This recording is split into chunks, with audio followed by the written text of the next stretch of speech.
and welcome back to Joygasm, a video game and movie podcast. I'm Russ, and you know him to be Steve, and Microsoft has some awfully deep pockets in episode 258 today, January 20th, 2022.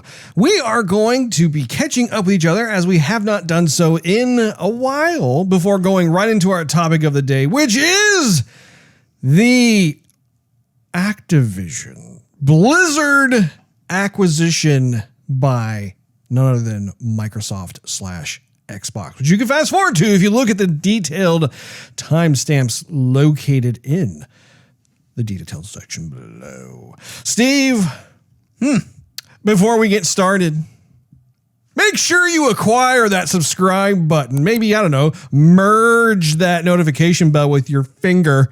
That way, or maybe cursor, better yet. That way you will not miss a single episode of Joygasm, which drops once a week, every week. As I was saying, Steve.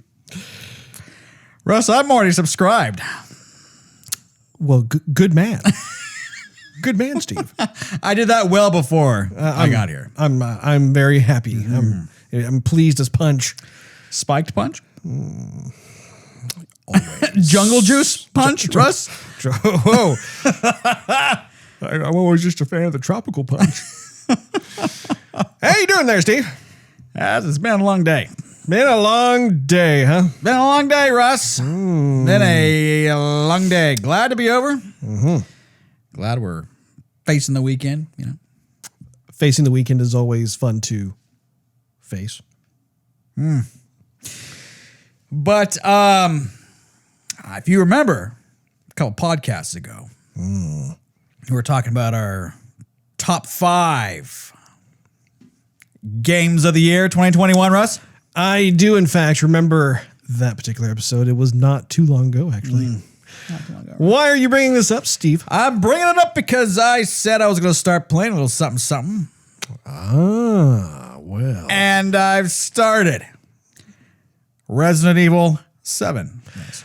I noticed that. I have been on Xbox Live, and when I have taken a look at what Steve, a.k.a. Esteban, is up to, Man. I noticed that. I'm actually really excited for you. I can't say it's as good as Village. It's scarier. I will say that. I was going to say, it looks like it's a bit more just not as fantastical horror, but more like realistic, like you could see this happening kind of horror. Yeah. Well, I mean, it's funny. Like in the beginning of the game, before you even start, it's like it says, if you get too stressed out, you can take a break. Like it's, you know, no harm, no foul. They actually have like a warning at the beginning. Yes. I'm like, why does it say that? I mean, I know it's Resident Evil and it could be like, you know, kind of frightening, but we'll see. Maybe there's just like a little legality thing this time around. Who knows? And it's different. Like, you know, they're always a bit suspenseful and thrilling and scary and whatnot, but it's a little bit more so on this one. Yeah. I think because nothing is happening and then all of a sudden everything is happening. Versus like in Village, it's almost like the first Resident Evil because you can hear these, you know, creatures slothing towards you down the hall kind of thing. So you can kind of be like, oh, great, here we go. You know, get your guns ready sort of thing. This one's more like I'm walking through the hall and I'm being careful and there's no enemies around. And then like, blah, you know, out of the wall from nowhere, somebody comes through with a chainsaw. You're like, oh my gosh. Yeah. Yeah. Sorry for waking you up, honey. You know, I need a new pair of shorts. So, I mean, it is pretty terrifying. It looks like it's more claustrophobic than Resident Evil Village. Like Village, you had like those much more open spaces that you, I don't know, could have more free movement, so to speak. Yeah. Well, I mean, you're confined to this house, and sometimes you're really trying to escape, and you're getting underneath the house or kind of going through like some panels or something. And so in Resident Evil Village, you're just kind of out in the open. So yeah, definitely more claustrophobic in this. So anyway, not to mention the fact that that house could use like a really deep cleaning, spring deep cleaning makeover. You know, I feel like if it was a happy house, it wouldn't be nearly as on the edge of your seat nail biter. Russ placed us needs to be demolished. Yes. Start from scratch. Don't worry about cleaning it up. Just start from scratch. So how far are you in the game, do you think? I would say I'm about halfway through. Okay. Getting close to halfway through. I've only faced like one family member so far. And I don't know if you face all of them. Oh, surely you do. I mean, surely like you maybe. Okay, let me ask you this question. The family member that you've come across, is it like the son of the family? No. Or the dad or The dad.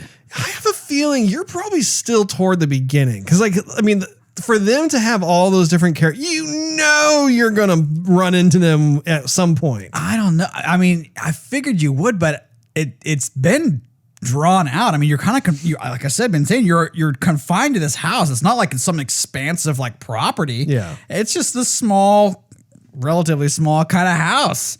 No castle, no village, Yeah. you know. But I mean, for the village. for one villain, I would say this is taking a long time. It's almost like the tyrant. Like he's there and then he's not there. And then you kind of sort of hurt him pretty bad. And then he goes away and licks his wounds and then comes back for more. And like, man, is this guy never going to die? Okay, so you've faced him multiple times. Right. Okay, I was under the impression you had seen him one time and you bested him.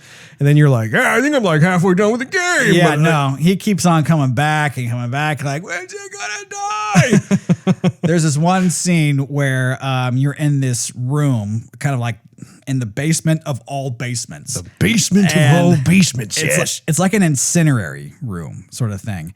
And why are they always incinerary rooms? I know exactly the aesthetic you're describing. Because it's creepy. Yes. And so one of them is locked. Of course, something's in there, but you figure out how to unlock the lock, and the thing kind of goes and breaks open a little bit. And I'm telling you, like, this game was not made for the Series X. It's made for Xbox. It came out a while ago. One, yeah, maybe One X enhanced. But I'm telling you, like the steam or the smoke or like the moldy air or whatever that comes out of this thing, it's like really well done. Yeah. It looks like someone just kind of held a fog machine and all this stuff. It's that good. I mean, it looked great. Yeah. But anyhow, we can only play like an hour and then we're pretty much done. Like, I'm like, I got to go outside. I got to play something else. I got to go get a drink. Yeah? Man. Have you ever had another game have that effect on you? Not to that level. Okay. Not to that extent. I just feel like stressed when I'm playing it. Yeah, the reason I ask is I remember playing Condemned, and that was by far one of the most scariest games I've ever played in my gaming career. And partly it was due to the fact that it was a much more realistic setting, and it had kind of these fantastical elements because the main character would hallucinate. So you have kind of a supernatural-ish side to things somewhat, which obviously enhanced the scary factor and creepy factor.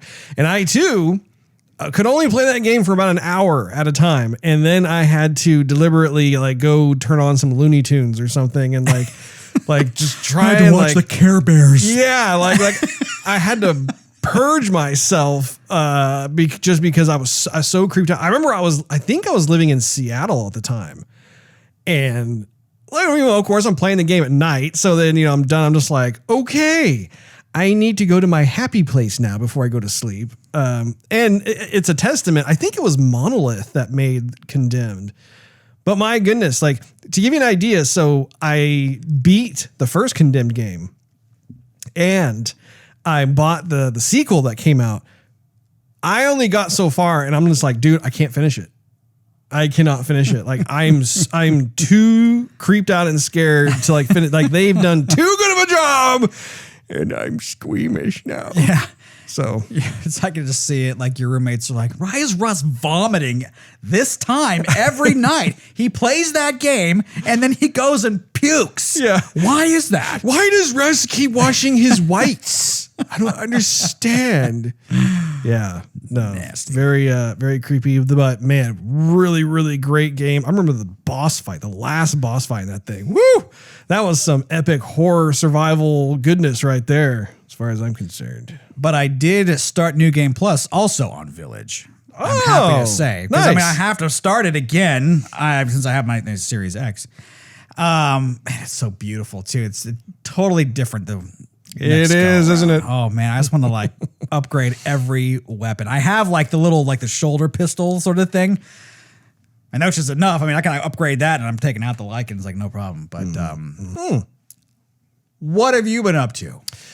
I've been looking forward to actually telling you a bit more. I can't remember if I think I mentioned this to you, but You didn't, Russ. I didn't. No. Are you sure? Yes. Well, call him psychic 'cause I haven't even said anything yet. Did I mention to you about our trip over to the AT&T Discovery District?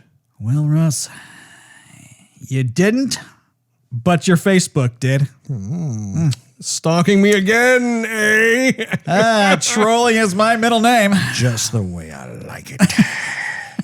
So, okay, well, I'm glad that I haven't actually like gone into detail talking about this, but what was really neat was, so in Dallas, they have this really cool area that's not limited to just this one building. That's this whole plaza area that we had never been to before. Well, anyway, AT&T has a building within this Discovery District that really has an emphasis on art, and they are constantly swapping the different types of galleries that they have, the different collections, that sort of thing. And it really depends on who they want to feature. I think a lot of times it is more modern art type of content that they have there. But what was really cool was that earlier, I would say, well, to be more precise with my words, late last year, how about that? Around October, they had announced that they were going to be doing a Jim Lee exhibit. And it was super. I mean, I saw that and I don't even remember like how I came across it. I don't know if my wife saw it first or if I happened to see it or whatever. Anyway, I think I saw it first. I was blown away. I could not believe it. And subsequently, right around that time, Jim Lee himself also announced on like his Instagram, for instance, as well as other social media, that he was recently in Dallas to actually check out the whole setup for himself before the place went live with his work. And so he did a kind of a quick little promotional video for it and that sort of thing. So I think that's how I found out first. And then I looked into like what the AT&T Discovery District was, because I was like, man, I've never really heard about this. This is interesting. So anyway, we were unable to go during that particular period because they were showing it from like the beginning. I want to say this is kind of rough, but like beginning of October to like sometime in November, something like that. Well, we end up not being able to go because we're too busy with life, with everything else that's going on. And I was really bummed because I was like, oh no, like they're not showing it anymore. They've moved on to another collection or whatever. And it just so happened that my wife ended up contacting them and just saying, oh, we would love to be able to see that. Is there any chance that you'll bring it back? Whatever. And it just so happens that they decided to bring back, I think they were getting requests from multiple folks or something, but they decided to bring it back this year at the beginning of the year. So like it's going from, I think they started it at the beginning of January and it goes to about like January 20th or 23rd. I mean, what is today is the 20th. I don't know if today's the last day or if maybe there's a few more days remaining, but anyway, that was super cool because then all of a sudden we're like, wow, this is like a second chance to go check it out. So we made a family day of it. We took our daughter with us because I feel like with her being 7 years old, she's like at the perfect age to really start to introduce her to some of this like really awesome comic book art. And she loved it. And it was fantastic because you get there, it's totally free. You walk in. And what they've done is they have these huge screens, like these screens cover entire walls of this commercial building. And they also have these very large columns that, like if you walk into any kind of given corporation or corporate building, whatever, sure, you see those huge columns and stuff like that. Well, they outfitted each one of them with these screens that go from top to bottom. And not only do they use this for the Jim Lee exhibit, but also like for other types of art as well. Like it's just kind of part of it's like their merging of art and technology, which is it's a really fun idea. Anyway, the concept was that you got to watch all of these Jim Lee sketches start from the beginning. And then you saw all these pencil strokes and sketch marks and everything else go through and do their thing. And he did all kinds of DC characters. I mean, you saw him drawing Superman and Wonder Woman and Batman and the Flash and a Black Mantis and like Cyborg and Supergirl, Darkseid. You saw Black Adam and and Shazam. Shazam was there as well. Harley Quinn, Joker. I mean, like he went down this huge list, and it was fantastic because they actually had the real estate. They had Lex Luthor up there, they had Catwoman up there, and it was just the coolest thing because you see him do his pencil work, and it's very gradual. It's not like this instant thing like boink, oh, there's his drawing. Yeah. Like he's gonna draw it. There it is. Yeah, there it is. Like, man, that was quick. Now get out. It wasn't like that at all. I paid $65 a piece. Yeah, exactly. So what was super cool was that like you saw him do all this gesture work first, and then you start seeing these more refined lines going over his rough gesture line work. And then after that, you saw the inking process. Like Scott Williams has always been his main inker for the longest time. I want to say they started working together right around 1992. And then once the inking process is done, then they start showing the color process. So like all the accurate colors that we've all come to know and love with the work of Jim Lee. You see that start to appear, and it's very organic how it's going through all this stuff. And then the final finishing touch with it is they actually incorporated some subtle motion graphics to it, so it helps to bring whatever the image is more to life. So like Aquaman, for instance, he was riding like this huge seahorse thing that Jim Lee was putting together. And it's so funny because like if there's anyone who can make like a really awesome, badass looking seahorse, that would be Jim Lee. Seahorse on steroids. Yeah. And so it was cool because you'd see like bubbles around, and you see a school of fish kind of going by, and there'd be parts of him and the seahorse and stuff that would be like subtly moving and stuff. So, I mean, the whole thing was so fun. I left feeling extremely inspired by this idea that you could surround yourself with his art, like everywhere you turn, because the way that all of it is laid out, you can turn 360 degrees and you're going to see another one of his pieces of art. And they were all sequentially at different parts of completion. So it was cool because like, you'd want to go over and you'd want to see like, oh, like what progress has Cyborg made? And you're like watching it for a while and you're seeing stuff going on. You're like, that is so cool. And all of a sudden you're like, oh, I wonder what the Flash looks like now. And you go over there and then it's at a different level of completion and stuff. And it was the coolest thing. They also had some great music that was playing subtly, and you really got immersed in the work of Jim Lee. And I feel really fortunate that we live in such a time now where we have this level of accessibility through technology where you can go. And I mean, I've seen Jim Lee in person do sketches and that sort of thing. But this is a completely different format and medium that I think is super cool. And honestly, it got me thinking about other types of really renowned artists, even from the artists in the past, where how cool would it be if there was some way where like, if you could accurately know how one of them actually did their art and just show the process. And then obviously like, we don't know like what Michelangelo, like what his process was back in the day, or Leonardo da Vinci or anything like that.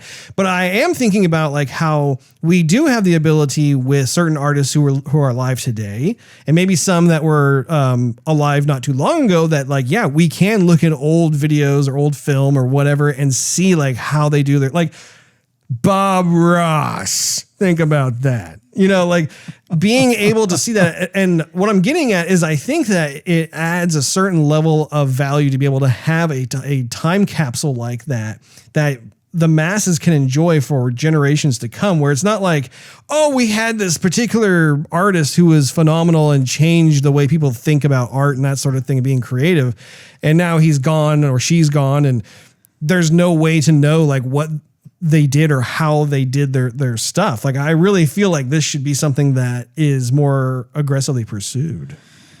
Did it encourage you, motivate you to draw anything? It does. Unfortunately, I just have so much like responsibility right now. I'm really busy, which I know is a lame excuse. But yes, to answer your question, yes. No, it was very much it got you in the frame of mind of like, man, I totally want to grab a piece of paper and a pencil and start to draw. But it's one of those situations too where like you quickly remember that you're not Jim Lee. So you're drawing and you're like, this doesn't look as cool as what he just did.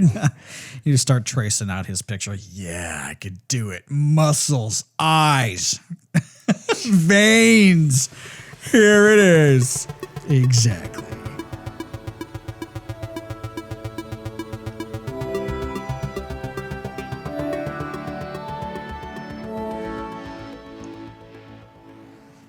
Well, show me the money. It's time for the topic of the day.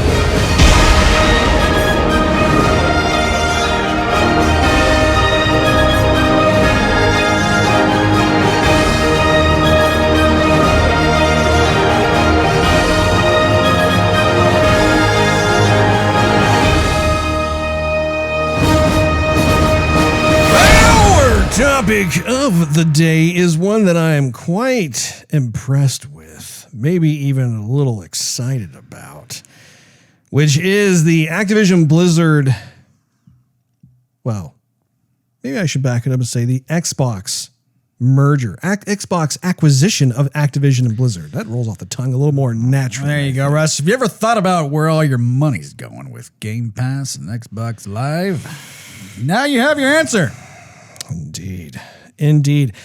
This particular story came out of nowhere. I believe it was dropped on Tuesday of earlier this week. And I actually woke up to our good old friend Brad, who actually texted me a screen grab from the Twitter account of Xbox, I believe. Right. Yes. Yeah. And let me tell you, I didn't need coffee after that. I just lurched out of bed. I was like, what?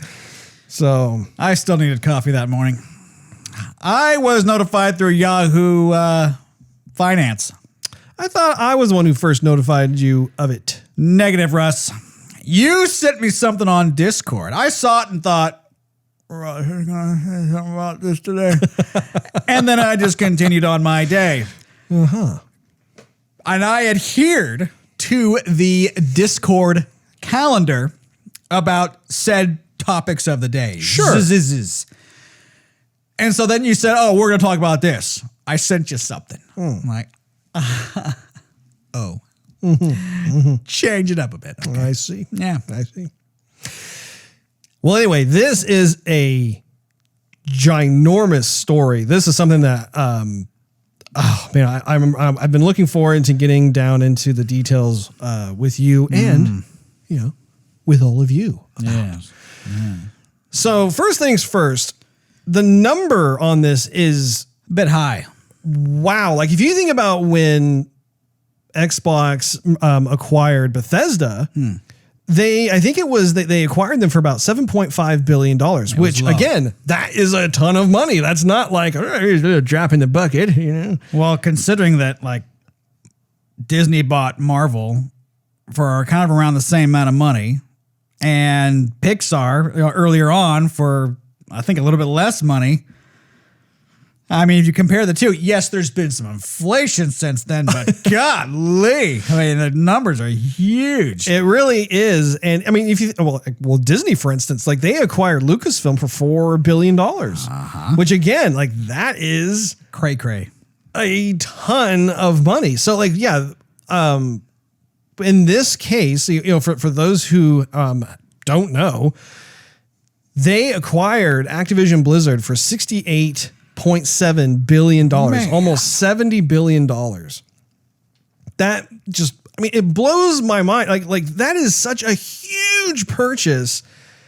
And we've gotten into this kind of trend lately when we think about it. I mean, we've already talked about Disney, but like we've gotten into this trend where there are these behemoth corporations, just these huge companies that have been pretty aggressive in acquiring various other companies.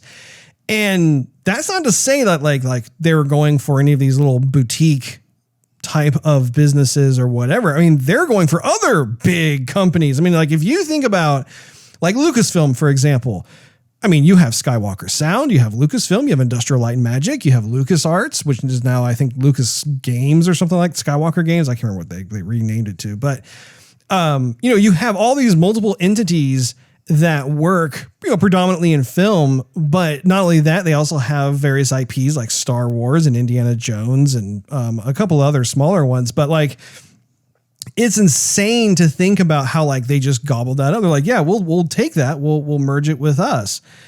And the same thing, Marvel's not, I don't consider Marvel necessarily as large as Lucasfilm. Marvel has had its ups and downs. Marvel has become a big sensation in terms of the movies of things. But I mean, let's not forget, Marvel almost went bankrupt in the 90s. So they've had kind of like this turbulent journey. But I mean, again, like as the movies were going forward and that sort of thing, they became much more profitable to this day. What I think is insane, though, is like, again, I don't know if you also heard in the news, but Take-Two Interactive also recently acquired Zynga. Right. And that was for, I want to say it was in the ballpark of like $11 billion or something like that. Yeah, 11 or 12. So anyway, it really does boggle the mind in terms of like how much these companies are evaluated or valued at. And then not only that, but you have companies that are willing to actually like fork down this cold hard cash. I mean, that dollar bills. My understanding is that Microsoft purchase was done in cash. They're just like, boom. You can't pay it? Oh, yeah? Hold my brewski. Yeah. Thud. Let me just reach into my pockets more. Bob, pull out your pockets. Okay. Bob's like, what? I was going to go on vacation. Yeah, no. Just outrageous. I mean, here's the thing, though, is that they're going to get their money back at some point. Of course. It's going to be a while to recoup $68 billion. Well, and on that note, I mean, I was doing some research, and apparently Activision Blizzard made $8.1 billion in net revenue in 2020, which was a 25% increase from 2019, which saw a net revenue of $6.49 billion. So if you take that metric from 2020 of around $8 billion, they can have that money recouped in within the next like 10 years or so. I mean, arguably, right? I would say so. Plus, you got to think too, like some games like Warcraft and StarCraft. Right now, we can't really play those on Xbox. Right. And so, I mean... they're there. You can play... like, are they? Yeah, Diablo is available on Xbox. Diablo, you're right. I want to say they did release Warcraft 3 or something like that. Like, not World of Warcraft, I don't think. I'm a little hazy on that. But yeah, certain titles they have... and others they have not. But anyway, continue. I was just going to say, so it's going to expand that to Xbox, not just, PC, but on Xbox. Did you read too that Phil Spencer was saying like for like the near future with games such as like Overwatch and whatnot, people are still going to be able to play them on PlayStation. Mm-hmm. I'm wondering if it's part of the deal that if people will spend money in these games, even though it's on a different console, that revenue is going to go into Microsoft. Yeah, that is one of the things that I do want to talk about with regards to all of this. First of all, though, I have some speculation. Do tell. Well, if you recall, remember when I think it was either AT&T or Warner Brothers. I can't remember which one it was, but whoever the parent company was. Remember how they floated the idea of possibly selling off their gaming studios like Rocksteady and Monolith and like all these like these different studios. And so then all of a sudden, like you heard about how EA and I think maybe even Activision, definitely Microsoft was interested, and they were starting to like bid for those different studios. And then as it was going on, it was like I can't remember if it was, like I said, if it was like Warner Media or AT&T or Warner Brothers, I don't know. But they ended up like backing away from the table, and they're like, just kidding. Like, we're going to hold on to these studios. Like, it was basically like a tease in order to find out like how much the gaming industry felt that their studios were worth to get like a real time valuation on their stuff with no intention of actually selling it. Remember that? I think that was AT&T selling like Warner Brothers Studios. Or something like that. Well, Warner Brothers Games or something. Well, no, they were going to have all of them. So like WB Montreal, Rocksteady Studios, Monolith. I can't remember all the different studios that are under that umbrella, but they are a publisher themselves, and they were advertising that they wanted to like basically like spin it off or offload it or whatever, and it just didn't happen. So this is where the speculation for me comes into play. I think what happened was, those studios have some pretty sweet properties that they can definitely use for, whichever one of these different publishers and companies. I think what happened was Phil Spencer, and I could totally be wrong, but I'm just going to say it. You can theorize, Russ. This is speculation. This is a theory. I think he got permission from his superiors to be able to have approval on a certain budget number in order to acquire. And then what happened was, this whole thing all of a sudden got yanked off the table, and they decided not to sell their studio and their IPs and stuff like that. And that left Phil with still this approved huge sum of money, and I think it kind of like was burning a hole in his corporate pocket, if you know what I'm saying. $60 billion burning a hole in my pocket. What am I going to do with it? I don't even know. Now, whether or not that's true or not, or maybe it wasn't 68 billion or 60 billion. Maybe it was a smaller amount. But let's just buy Lamborghinis for the entire staff. Let's do it. The point, though, is I think even if there wasn't like that large sum of money that was already pre-approved, and again, I'm speculating on this, but I think also psychologically speaking, he was in that mindset to buy. Like, it was public knowledge. Like, people were talking about it like on IGN and whatnot about how you had like EA and you had Microsoft and a couple others also like just starting to get into this bidding war for it. So that was on his mind, and he was already looking at some of these other companies, which is why like a short time later he ended up acquiring Bethesda. Which I was thinking like, oh, okay, well, maybe that's like what he ended up doing was like the money he was going to spend on like the Warner companies. No, he's gonna apply it to Bethesda. Well, I think that this whole thing has been a very long time coming. I think that it has been a perfect storm in terms of all of the headlines, the negative press and stuff. That Activision and Blizzard have been receiving lately, and it's causing their stock to go down and that sort of thing. And they're hemorrhaging talent. I mean, really, like, anytime I go on LinkedIn, I'm seeing person after person who have been with the company for a while, and they're moving on to other types of jobs and stuff. So you can tell like they're just in this vulnerable state. And I think that everything just kind of worked really well. So what are your thoughts on that, Steve?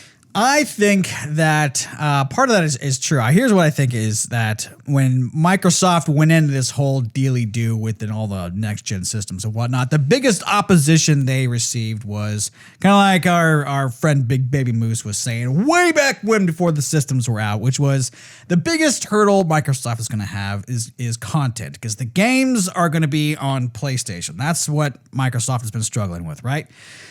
So I don't think we were the first, or Nick was the first one to say it. I think that's a kind of a common thought maybe with the gaming community is we love our Xbox, but my goodness, Sony's got some freaking awesome games. Sure. Mm-hmm. And so you can tell that Microsoft's putting all their money into making a good system, and now they need to get the content. It's not really so much about like the console wars, more about the content wars, really. And so it makes sense to me when they're saying, okay, all of our games, you can play it on all of our systems. Matter of fact, we're going to make it as easy as possible to do this. Matter of fact, we're going to look into acquiring more studios. Even on like the E3, Phil Spencer was saying about studios that they were acquiring. Yeah. That was almost a common theme.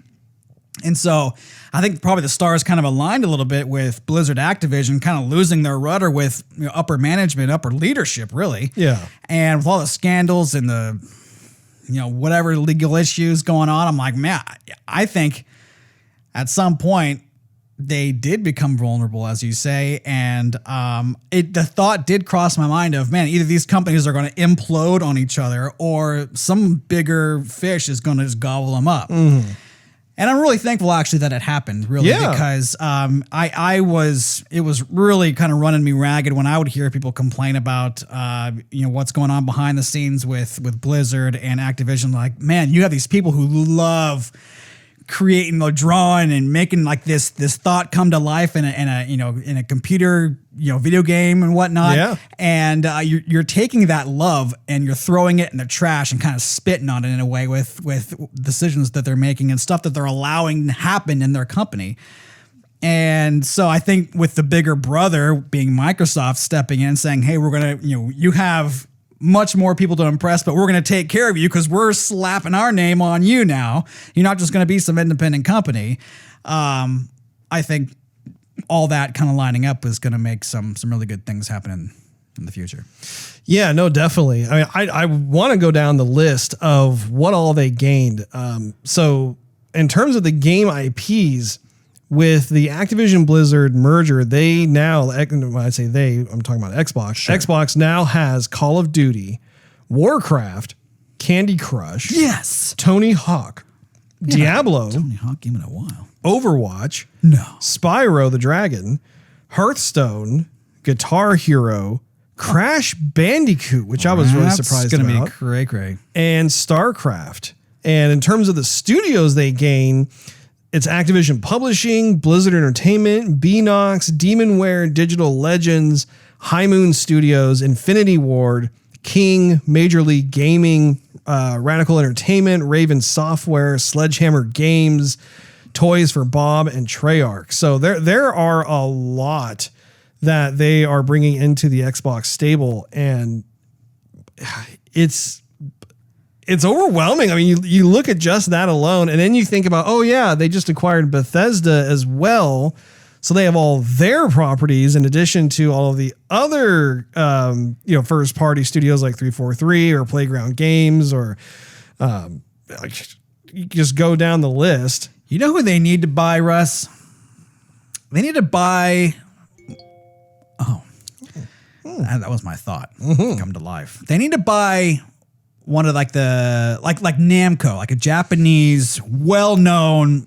I mean, Namco's legendary. I love Namco. Oh yeah, they ought to buy like Namco or Capcom or Konami or something, because I think that's where they're a bit lacking's the wrong word, but I mean, I see them buying. They struggle because they can't seem to get a foothold in the Japanese market. Right. That's where Sony's stronghold is that Sony has been very successful in Japan. And I agree. I think that would be worth looking into because, I mean, you have Konami, you have Capcom, and you have several others as well. And I just don't know if they would be willing to sell or not. But I mean, again, when you're Microsoft and you have deep pockets, I don't know. I mean, you could go over there and be like, name your price. I'm just going to be biased, but I just want more like Namco fighting games. You know what I'm saying? Absolutely. I love me some Namco fighting games.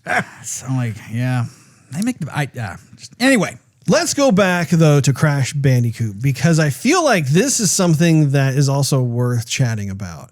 When you think of Crash Bandicoot in its early years, really, Sony was using it essentially as its own mascot. I know. So like back kind of more of the heyday of Sonic the Hedgehog and Super Mario and that sort of thing. Sony's answer to that was Crash Bandicoot, which is interesting because somehow Activision came into owning the rights of the IP of Crash Bandicoot. Right. And I forgot about that. I totally thought that was like a studio within the Sony stable, but it's not. Yeah. And well, it was, so let's see. Crash was made, I think, by Naughty Dog.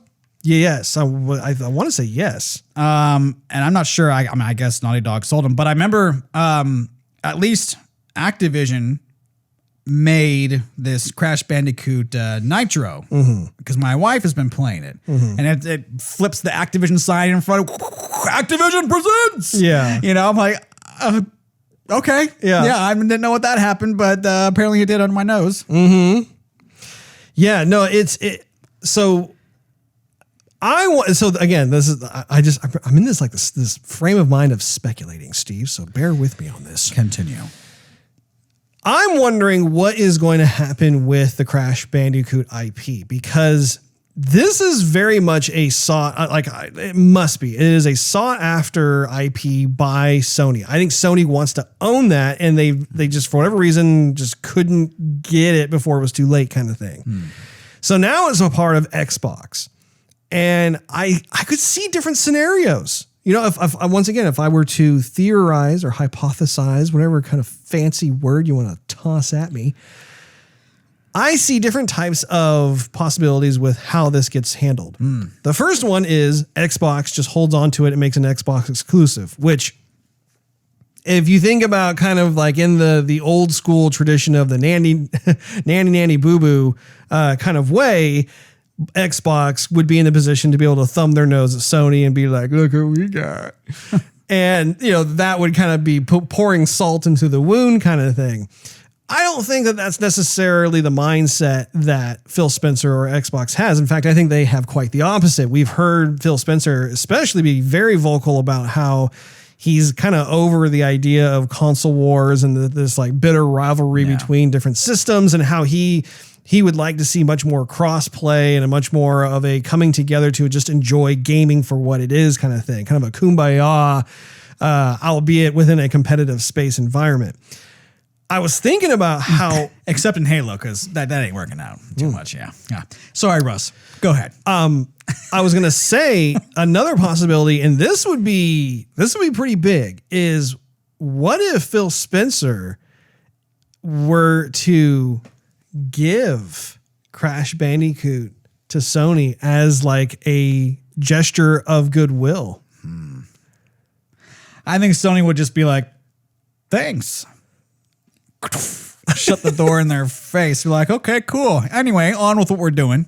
Well, I mean, I don't know if they would or not, because I think about how I got it. Okay, I got it. Here's Crash Bandicoot. We'll take God of War. Thanks. That would not happen. Anyway, what I was going to say is that I can't recall a time in the past where you have these really big studios actually do that. Everything is a business arrangement, right? Everything, like if they're willing to license something out or sell something, then they're going to make some sort of money off of it or whatever. But I was thinking, whoa, that would be topical if he were to do something like that. And especially because Sony originated, the company is from Japan. Like you have a lot of the head honchos that are still very much in Japan who make all these calls and stuff. It makes me wonder, like would they be in this position of like just being not necessarily humbled, but like just like filled with gratitude and just be like, wow, we had no idea that was coming. Thanks. Like I don't know. Like it just crossed my mind. Yeah. I don't think it's going to happen, Russ. I don't think so. I mean, I appreciate the speculation and the theory, but I don't know. If I'm a betting man, which I'm not, I think you are. I wouldn't put my chips in that basket. I'd just eat them. I do have a quote from Phil Spencer. Oh boy. He said, "The fantastic franchises across Activision Blizzard will also accelerate our plans for cloud gaming, allowing more people in more places around the world to participate in the Xbox community using phones, tablets, laptops, and other devices you already own." I wanted to read that quote because I feel like there's some cryptic long-term future moves that they're planning on making with specifically their Xbox Game Pass. I have a feeling, and honestly, to make sure I give credit where credit is due, I was talking to our good old friend Brad about this, and he actually instilled this idea to me first, and I have also seen it subsequently being echoed like on Reddit and some other commenting areas like in IGN and stuff. But they are talking about how the long game for Game Pass is to actually basically fill it up with so much exclusive must-have content, but not keep it just for the Xbox console. Does that make sense? Like, imagine if like down the road, like 10 years from now, they are able to make Xbox Game Pass an entity unto itself that can actually live on all of the different platforms. So if you're on a Nintendo console, or if you're on a Sony console or an Xbox console, you have the ability to download Xbox Game Pass, like say as like an app, for instance, have a subscription fee. It costs the exact same amount. And then Microsoft is actually making money off these different platforms based off of all of these exclusive IPs that people want to play.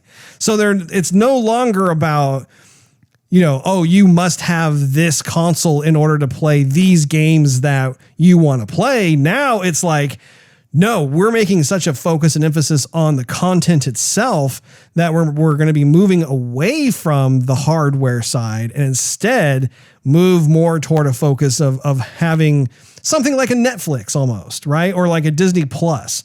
But instead of it being just a one place like that, they make it available so that no matter what you have, and again, I think it's also important to note too, I'm not just talking about video game consoles. With their aggressive stance on like cloud gaming and stuff, they could easily like with smart TVs in the future, for instance, they're not going to need like this big console sitting in the family room or whatever. Like they could have all kinds of partnerships with different types of companies that make TVs or tablets or whatever else. And as long as it's almost like the Google Stadia model in a way. That's what's concerning me. Yeah. Like, don't do it. Don't do it. What makes you concerned about that? Well, because partly like, okay, so I'm talking about my own experience here, but I enjoy sitting at home and having the controller in my hand and fiddling around with it. I don't want to like play The Witcher on my phone. Like, ooh, it's so cool in something this size. To me, that does not, some people might just want to play on their tablet. They might want to have the option to play on their phone. They might want to have the option just to kind of like just load it on the TV. For example, my TV, like the internet software, it's unreliable. Yeah. And so I don't want to put all my chips there because like, okay, no problem. My TV is smart. It goes on the internet. It can do YouTube. It can do Hulu. It can do Disney Plus, whatever. And then like the signal drops or for something needs to be reset. And I'm like, I just want to play my game versus like my Xbox, which is totally reliable. I click on an app, the app opens, the internet never drops. It's plug and play. It's just plug and play. It's simple. And so to me, like that makes the most sense because it just works. And I would rather have the option of, this is not going anywhere. The system is not going anywhere. We're going to have this option over here if you guys want to do that, just so it's available to more people. Cool. Got it. Don't give up the hardware. That's what I'm like begging. One thing that comes to mind is when they were releasing, had to be the One X. They said something about trying to do away with like physical copies of the game. So you're just going to be able to download or just have it on the cloud. And everyone like got up in arms saying, "Hey, I don't want to give up like the hard disk. I want to still be able to buy the game and play it like on my system whenever I want to." Right. And then they kind of recanted a bit and went, "Oh, okay, well, we're just going to go ahead and do that then." Remember that? Like a lot of folks are saying, "Well, what if I buy the game and I pay $60 for it? I own the game." And they were trying to like get away with that because they said we don't want people like letting other folks borrow it and so they can play it without spending like $60. But the motivation behind that was gearing more towards just the cloud gaming. And so you had to like download the game onto your hard drive somewhere and you couldn't let anybody else play it. And so like you had to download a version of the game. I had to download a version of the game. I couldn't give you what I had purchased to let you try it out and play it yourself. Yeah. Yeah, I remember that they were experimenting with those things, and it didn't go over too well because you're right. Like there are different folks who are part of one camp or the others. There's one camp where they want to be able to have their physical copy, and there's another camp that is perfectly happy with the digital download. I did read about how Phil Spencer was also talking about this notion of subscriptions and how he really feels like that's the inevitable thing, is that the physical copies at some point, maybe not today, maybe not tomorrow, but at some point, physical copies will be phased out and they will fully embrace some sort of subscription model.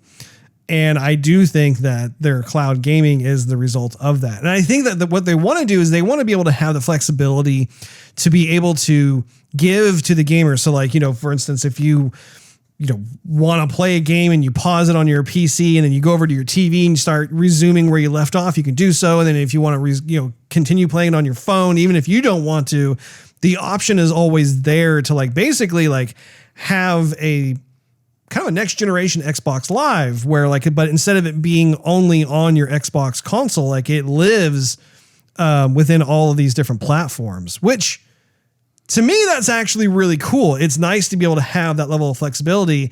And I think that the idea of, for instance, Google Stadia was a good idea in terms of how they wanted to approach making games readily available that they could also update on their servers on their side and then just pipe it out automatically to everybody else. And we're seeing that to a certain extent with the Xbox Series X and with the PS5 and stuff. Even with the Xbox One X and the PS4, they were doing that to a certain extent too, where they would push out these updates or patches or whatever.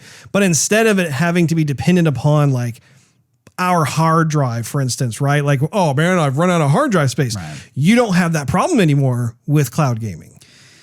I remember watching a video. This was somebody on Stadia, but he was playing some game and he's like, this is the problem with cloud gaming is that there's still a bit of a delay between you tapping a button for a command and the person in the game reacting to it. And so he would go, he was probably, I don't know what he was playing, maybe it was Call of Duty, who knows? It was probably a first person shooter. Yeah. And so he would hit the space, he was on PC. Or a fighting game. He would hit the space bar to jump. And then so he has the camera there and he goes watch and goes click. And then a second and a half later, his person jumps. He's like, this is why it's not going to work, at least right now. In this day and age, just cloud gaming is not going to work. I do have some stuff I wanted to cover with regards to Sony, because obviously one of the big responses that I think the community has is, so what does Sony have to say about this, right? Because Sony has also been in this mindset of acquiring companies. Insomniac Games comes to mind, right? That was a great acquisition by Sony. Sony was saying that it expects Microsoft to honor the contracts, the pre-existing contracts it has with Activision, and continue to ensure that Activision games are released on its platforms. So that was the first part, which I think they're talking about a lot of the games that have been out, that have been released, where they've already made deals with Activision before they got acquired. Sure. Honestly, I think Xbox will totally honor that. They're going to be like, yeah, it's no problem. Their minds are going to be focused on new IPs, sequels, new games, and stuff like that. All the pre-existing stuff, yeah, they're good about that, I feel like. Sony's stock lost, I don't know if you saw this. I did. They lost about $20 billion after the announcement of the merger, which, I mean, that's kind of crazy too. We're Microsoft ends up spending almost $70 billion and Sony lost $20 billion. It's a smaller amount, but still you're ooh. And it's no small feat. When you think of the sheer number of studios that are now part of Xbox, it truly is impressive. You look at it and you're like, my goodness. And especially from a PC perspective with RPGs, first person shooters, those two in particular, even with the real time strategy kind of genre as well, those have always been fan favorites of PC gamers. And I know that they're getting into more of this space now, especially that controllers can now be, they've been able to use controllers on PCs for a while now. But the idea of the action adventure game, like God of War just got released on PC and people have been really enjoying playing the game on the PC because you're just going to have you have the basically the optimal experience when you're playing on like a really awesome rig. One other thing from Sony, this is a quote. They said, "We expect that Microsoft will abide by contractual agreements and continue to ensure Activision games are multi-platform." And that was quoted in the Wall Street Journal. So you can tell that they have very much a vested desire and interest to make sure that like the games, like for instance, I think there's a certain Call of Duty game that they're pretty adamant about wanting to make sure like it continues to be available. And I can't remember off the top of my head what the full title is, but those are the types of games that I think that Xbox will ultimately, they'll honor it. They'll be like, yeah, that's fine. Yeah. Oh man, so much more, Steve. So much more. Activision Blizzard has confirmed that it won't remove existing games from PlayStation after it has been acquired by Xbox. So that's further cementing that notion. The direct quote from Activision Blizzard: "We will honor all existing commitments post-close. As with Microsoft's acquisition of Minecraft, we have no intent to remove any content from platforms where it exists today." So that is good news if you only have a Sony console. And also if you are a fan of Sony, it's not like all of a sudden all of these games you've been enjoying are just going to go poof and only be available on Xbox. So I wrote down some other questions, though, that I thought I would pose to you, Steve. Okay. Do you think that this accelerates Sony's plan for their own version of a Game Pass? I would say it's going to be front and center on their minds. If it wasn't before, which I'm sure it is, they've been trying to do stuff with like PlayStation Plus and whatnot.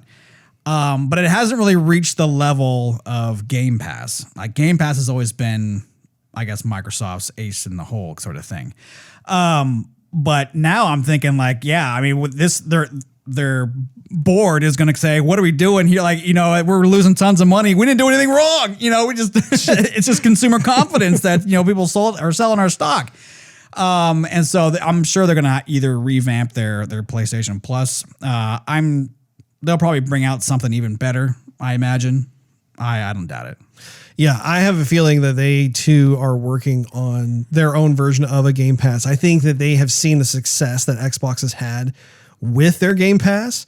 But not only that, I think in terms of what I was talking about earlier, if Microsoft decides that they want to suddenly make Game Pass available cross-platform, I think Sony is going to want to also do the same because they don't want to leave dollars on the table. Like, can you imagine, like, let's say, for instance, Sony has the Sony Game Pass, right? And that means that I can play God of War on my Xbox so long as I'm subscribed to the Sony Game Pass. Yes, please. But then again, it's hard to kind of crystallize this stuff in my mind because it's difficult to know, will there be certain systems in the future or will there not be, and if so, if I already have the latest Sony console, then why would I feel motivated to use the Sony Game Pass? But that's just, that's in the version of a person who's able to have both consoles. There are plenty of people out there who only buy one because they just can't afford it. Me. Like him. Because he's cheap. Here's what Sony could do to be competitive. They could... Your eyeball color looks like the Sony color brand. Does it? Huh? White and something else. You got a little bit of that baby blue going on in there, dude. Oh, I thought those were my red veins in my eyes. So... they could say, hey, all our vendors, all of our, third-party studios, since we are Sony and we have before Microsoft acquired them, but they have a huge market share, Sony does. They could say, hey, we're going to develop our own Game Pass, and we are going to make it so that the games, when they're licensed on Sony Game Pass, whatever they want to call it, it's for a longer period of time. Or you get like exclusives or something. Yeah. Because I've noticed with Game Pass that I'll download a game. Like this has happened recently when I got my Series X and I'm transferring everything over, from my one hard drive to another, is that like I downloaded Ace Combat. We were talking about Namco earlier. So I downloaded Ace Combat. I still haven't wanted to play it on the Series X. Wanted to see how it was. And so then I loaded up. I'm like, okay, I got nothing to do tonight. It's a weekend. Let's play some Ace Combat. And so I hit the button. It says, oh, do you own this game? Because we're not finding it anymore. I'm like, what? And I haven't even had the game that long. Or the other day, I wanted to pop in Forza 3. Forza 3 ain't available. Forza 4 is. Not Forza 3, Really? Forza Horizon 3 not available on Game Pass. So like Game Pass does have its restrictions on how long it'll have these games for. Right. Which would make sense of like why they're trying to acquire all these studios, because then they can put like more top games in Game Pass and have them there all the time. But it's that Netflix model of like, they rotate certain games in and certain games out, and maybe those games that are now out will eventually come back in again. Yeah, exactly. So even though I'm paying for Game Pass and I want to play games that I've got on Game Pass before, now I can't. And it's the choice is not mine to do. It's all Microsoft. So if Sony comes in and they say, hey, we're going to offer all these games for less, or not really less, but I mean for a longer period of time, then, I mean, that would make it a bit more attractive.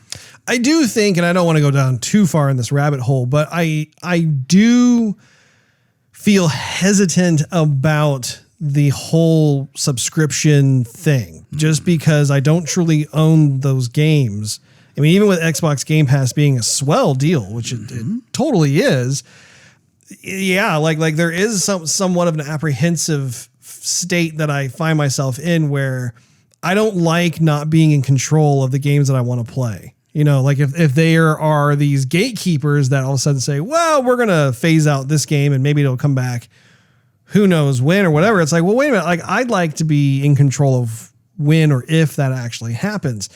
And I think honestly, like that's why right now it's important to be able, like, if there are certain games that you absolutely love and you want to continue playing at your leisure, that you buy a physical copy of that game. So that way you will always have it ready and available to go, because, like it's no surprise how like a lot of these older titles, end up getting shut down. Like, let's take Halo, for example, right? Like, I watched a video recently where someone had recorded the last time they were showing Halo 3 on the servers, because that day they were going to shut down the servers. And it was the coolest thing, because everybody who was in a multiplayer round, when like the final minutes were counting down, they weren't even fighting each other. Like they all came over and they all were like jumping up and down and like squatting. It was like, red versus blue. Sure. And they were shooting their assault rifles in the air, like in celebration and stuff. Cool. And then eventually, like, Microsoft shut down those servers, and so now you can no longer play Halo 3 multiplayer. But if you have the physical copy of the game, you can totally still play the campaign. You can play, local co-op if you want, that sort of thing. So that it's nice to have that. Will Xbox make future titles exclusive, or will they allow certain titles to be multi-platform, do you think?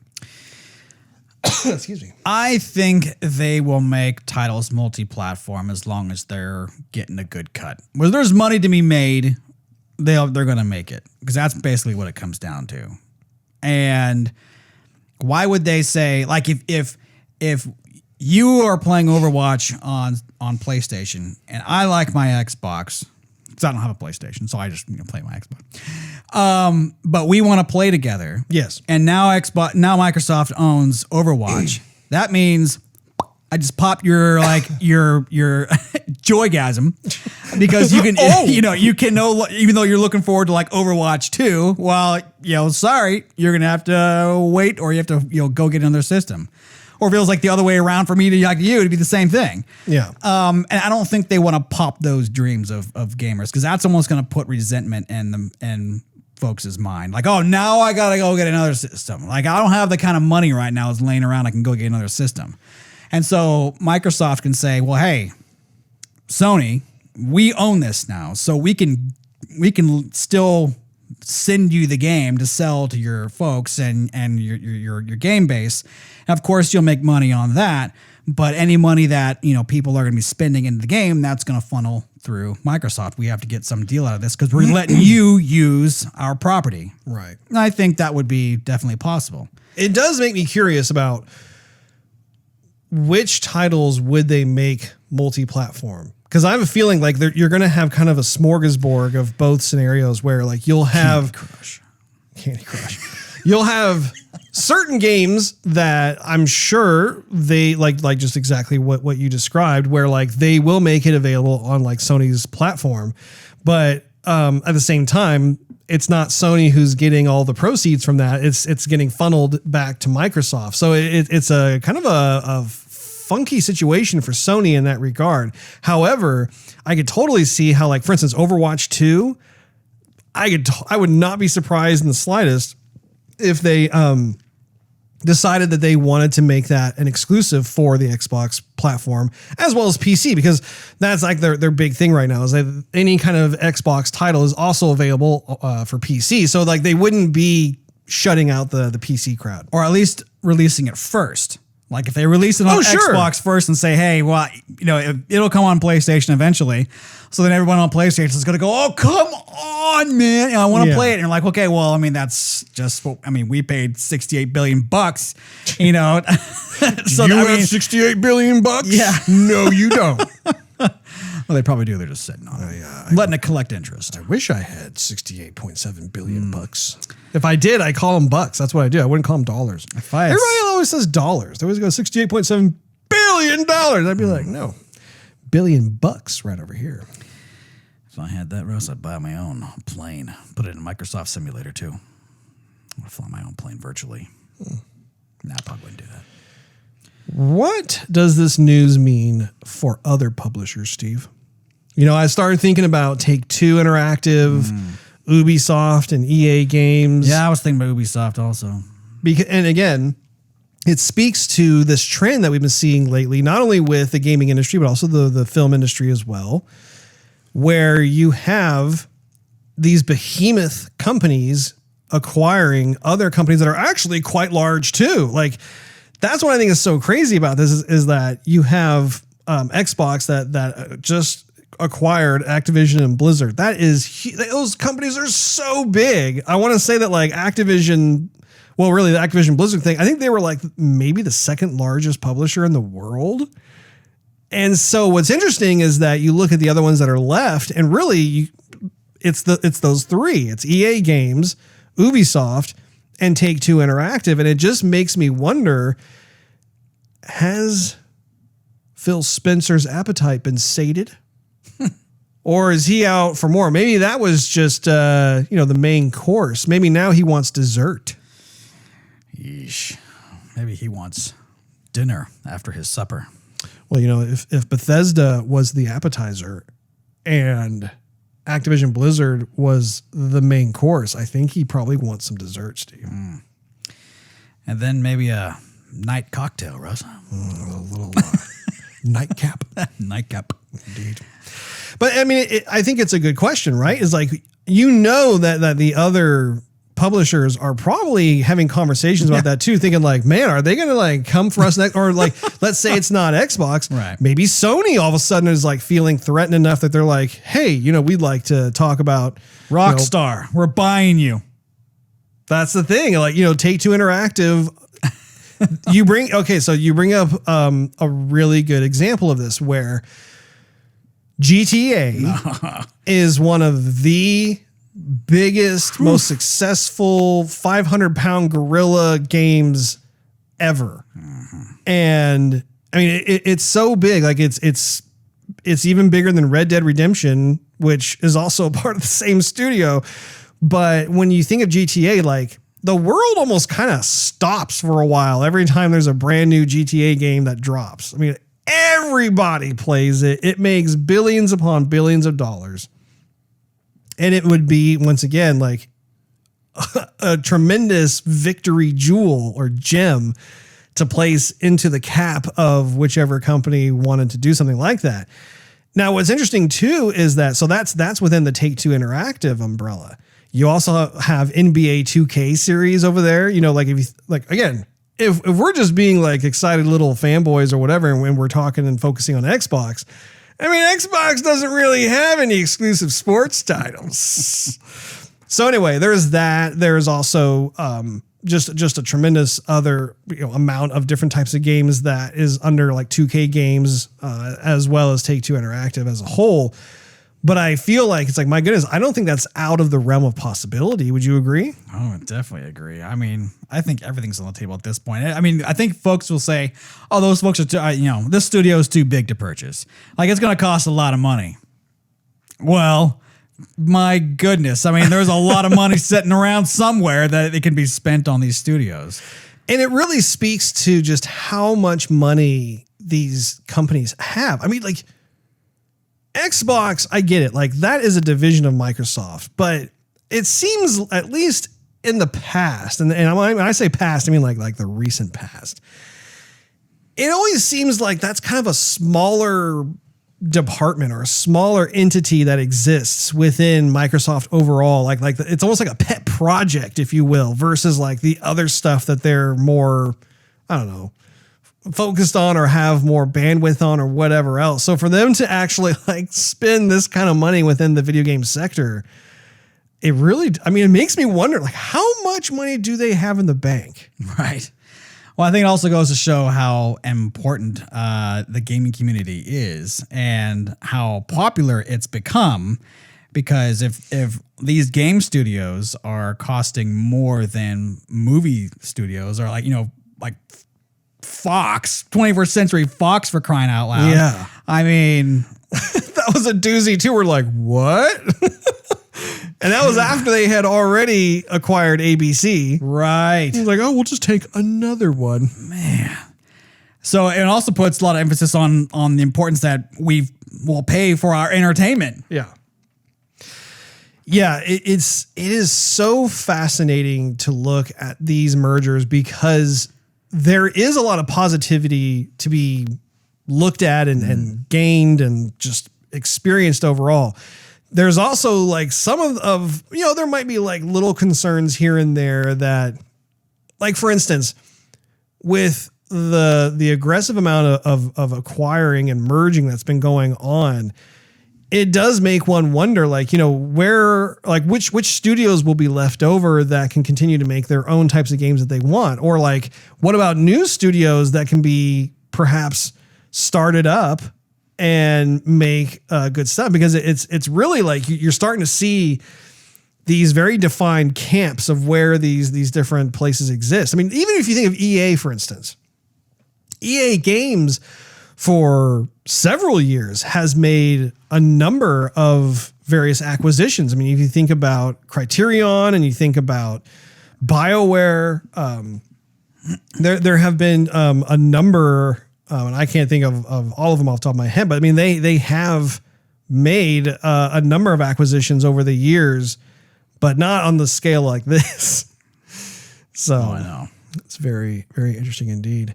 I also wanted to be able to talk about the fact that, like, the deal is not done yet. Like, they have to go through that obligatory valuation or whatever, like go through the regulatory channels. I don't know what the terminology is. Your people meet with my people and figure it out.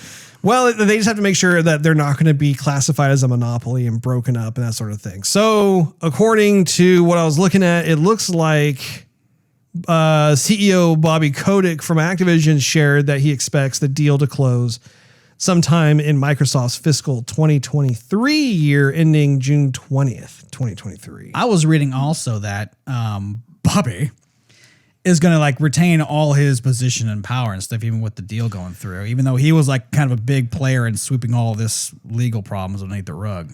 Oh yeah. Like all the alleged sexual harassment and all the toxicity and that sort of thing. So my understanding is he's going to continue to stay where he is as all of this stuff goes on and the deal closes. Once the deal is done, though, I think he's out. I read that even afterwards, he was still staying. Well, we'll have to wait and see. We'll have to see what goes on with that, because I read I think I read a quote from Phil Spencer, actually, who was talking. I mean, he basically said, we're going to keep him on while all this stuff is closing. And then afterwards, he's going to go on his merry way. He's basically, I think they went so far as to say he's probably going to leave with like $300 million. I would love to have $300 million. Oh, boy. I would love to have $1 million. I need to have a talk with my guidance counselor. Another interesting little tidbit.